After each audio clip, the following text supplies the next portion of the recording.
បានបកស្រាយប្រកបទៅដោយភាពម៉ឺងម៉ាត់និងធម៌ពលជាបន្តទៅទៀតនេះនឹងខ្ញុំសូមអញ្ជើញបងបេក្ខជនទី2នៃក្រុមស្រប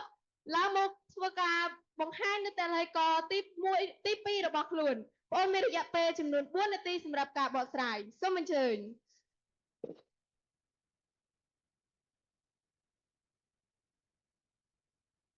testing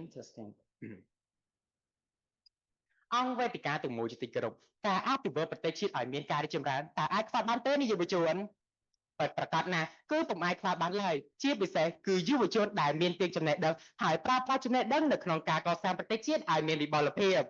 ជាបឋមខ្ញុំបាទសូមគោរពទៅដល់វត្តមានរបស់គណៈអធិបតីគណៈកម្មការនិងអង្គវេទិកាទាំងមួយជាទីគោរពខ្ញុំបាទឈ្មោះគុណសធារាជាបេក្ខជនទី2នៃក្រុមស្របសូមឡើងមកបកស្រាយនៅតល័យកទី2នោះគឺយុវជនសតវត្សទី21ត្រូវចំណេះដឹងដើម្បីជំរុញនវានុវត្តន៍និងការប្រកួតប្រជែងជាសកលអង្គវេទិកាទាំងមួយជាទីគោរពសតវត្សទី21គឺជាយុគសម័យដែលកំពុងតែស្ថិតនៅលើការប្រកួតប្រជែងខ្ពស់ដូច្នេះដើម្បីធ្វើការអភិវឌ្ឍប្រទេសជាតិឲ្យមានការរីកចម្រើនពលគឺយើងត្រូវការនៅកម្លាំងស្នូលនៃយុវជនដែលមានទាំងចំណេះដឹងជំនាញនៅក្នុងការច្នៃប្រឌិតស្មារតីសហគ្រិនភាពនវានុវត្តន៍ការបង្កើតថ្មីដើម្បីធ្វើការបង្ហាញនិងប្រកួតប្រជែងសមិទ្ធផលរបស់ខ្លួនទាំងលើថ្នាក់ជាតិនិងអន្តរជាតិដើម្បីបំពេញទៅតាមតម្រូវការទីផ្សាររបស់សង្គមមួយវិញទៀតរាជរដ្ឋាភិបាលបាននឹងកំពុងខិតខំបង្កើតកម្មវិធីផ្សេងៗជាពិសេសគឺការប្រកួតប្រជែងទាំងថ្នាក់ជាតិនិងអន្តរជាតិដើម្បីឲ្យយុវជនអាចបង្ហាញនូវសមត្ថភាពនិងសក្តានុពលរបស់ខ្លួនបានផងដែរតួយ៉ាងកាលពីថ្ងៃទី5ខែកក្កដាឆ្នាំ2026កន្លងមកនេះក្នុងកម្មវិធីប្រកួតប្រជែងរ៉ូបូតថ្នាក់ជាតិឆ្នាំ2026នៅសាកលវិទ្យាល័យភូមិន្ទភ្នំពេញក្រោមបរិយាកាសយ៉ាងស្វិតស្វាញនិងទំនើបជាងបណ្ដាឆ្នាំមុនឯកឧត្តមធម្មវិធីអគ្គនាយកទូរទស្សន៍ជាតិកម្ពុជាបានធ្វើការថ្លែងសង្កត់ធ្ងន់ថាការប្រកួតប្រជែងរ៉ូបូតថ្នាក់ជាតិឆ្នាំ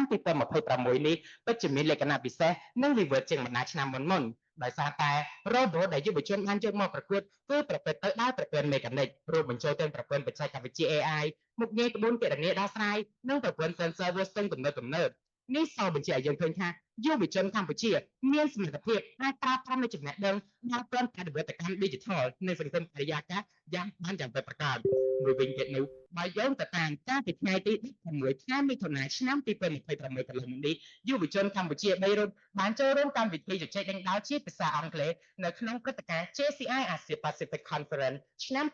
2026នៅប្រទេសជប៉ុនហើយបានយកឈ្នះដោយយកជ័យជំនះទៅលើក្រុមប្រកួតពីប្រទេសថៃម៉ាឡេស៊ីនិងម៉ុងហ្គូលីដោយការប្រើប្រាស់នូវចំណេះដឹងផ្នែកភាសាបរទេសសមត្ថភាពក្លាហានយ៉ាងមានសក្តានុពលនិងកំពុងបង្ហាញវត្តមានកាន់តែខ្លាំងឡើងទាំងលើឆាកតំបន់និងអន្តរជាតិទីក្នុងវិស័យជជែកដេញដោលបញ្ញាសិប្បនិម្មិត AI ហើយច្នៃប្រឌិតនិងភាពជាអ្នកដឹកនាំមួយវិញទៀតបើយោងទៅតាមលោកឯកឧត្តមបណ្ឌិតអាន់មនីវ៉ាន់អនុប្រធានសភាពាណិជ្ជកម្មកម្ពុជាបានបង្ហាញក្នុងការធ្វើបបសម្ភាសន៍មួយកាលពីថ្ងៃទី30ខែសីហាឆ្នាំ2022ដោយលោកបានបង្ហាញថាបញ្ហាដែលកំពុងតែកើតមានឡើងនៅពេលបច្ចុប្បន្នបានធ្វើឲ្យមានការប្រែប្រួលទៅលើសេដ្ឋកិច្ចពាណិជ្ជកម្មដូច្នេះបានតម្រូវឲ្យយុវជនដែលជាពាណិជ្ជករនិងសហគ្រិនភាពត្រូវចេះពង្រឹងទៅលើជំនាញសមត្ថភាពច្នៃប្រឌិតនិងបត់បែនប្រតិបត្តិសាស្ត្រដើម្បីកសាងក៏ដូចជារក្សាលំនឹងសេដ្ឋកិច្ចអាជីវកម្មរបស់ពួកគេកុំឲ្យមានការធ្លាក់ចុះសរុបជារួមមកសូមបញ្ជាក់យើងឃើញថាយុវជនកម្ពុជាដែលជាយុវជនសតវត្សទី21ពិតជាបានផ្លាស់ប្ដូរនៅចំណេះដឹងក្នុងការបង្កើតនូវនវានុវត្តន៍ច្នៃប្រឌិតនិងស្រាវបញ្ហានៅក្នុងការអភិវឌ្ឍប្រទេសជាតិឲ្យមានការរីកចម្រើនពិតប្រាកដមែនហើយខ្ញុំសូមសំណូមពរទៅដល់រាជរដ្ឋាភិបាលសូមបន្តបង្កើតនូវកម្មវិធីផ្សេងៗជាពិសេសគឺការប្រកួតប្រជែងទាំងថ្នាក់ជាតិនិងអន្តរជាតិដើម្បីឲ្យយុវជនដែលជាផ្នែកអាជីវយុវជនបង្ហាញនូវសមត្ថភាពនិងទេពកោសល្យតាមរយៈការប្រើប្រាស់ចំណេះដឹងពីដែរខ្ញុំបន្តនៅពេលចំហគ្រប់ត្រទៅលើកិច្ចការនេះដែរសូមគោរពអរគុណនិងសូមអរគុណ